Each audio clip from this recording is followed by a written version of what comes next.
Marami na po nagpaplano ng kanilang mga pupuntahan ngayong tag-init. Kaya ang mga pulis may mga paalala para matiyak na hindi mabibiktima ng mga masasamang loob ang mga magbabakasyon sa malalayong lugar.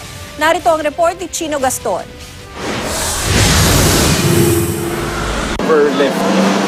Tuwing magbabakasyon si J.R. Gutierrez at kailangang iwanan ang inuupahang bahay, tinitiyak niyang hindi mauuwi sa disgrasya o masasamantala ng masasamang loob ang ilang araw niyang pagkawala. Bago umalis, tinitingnan daw niya kung sarado ang mga gripo at patay ang mga appliance. Lock down everything, remove unnecessary plugs, mga chargers, TVs, and anything that can cause or spark a fire while you're away. At para makita ni JR ang mga tao sa paligid kahit na siya'y malayo, naglagay siya ng CCTV na konektado sa internet. May CCTV po dun sa labas. So just to make sure na you know who is coming in and out of your place.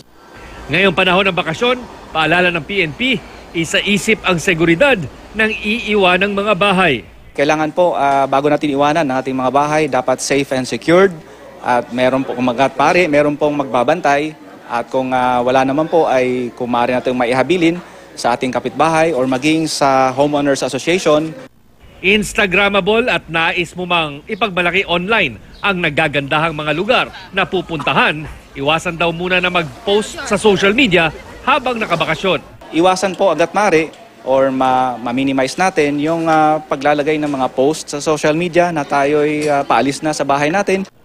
Ngayong bakasyon, mahigit 77,000 pulis ang ipapakalat sa mga tourist spot at major thoroughfares sa buong bansa. Bahagi ito ng Oplan Sumbak 2019 ng pulisya para daking ligtas at payapa ang panahon ng bakasyon at Semana Santa. Chino Gaston, GMA News.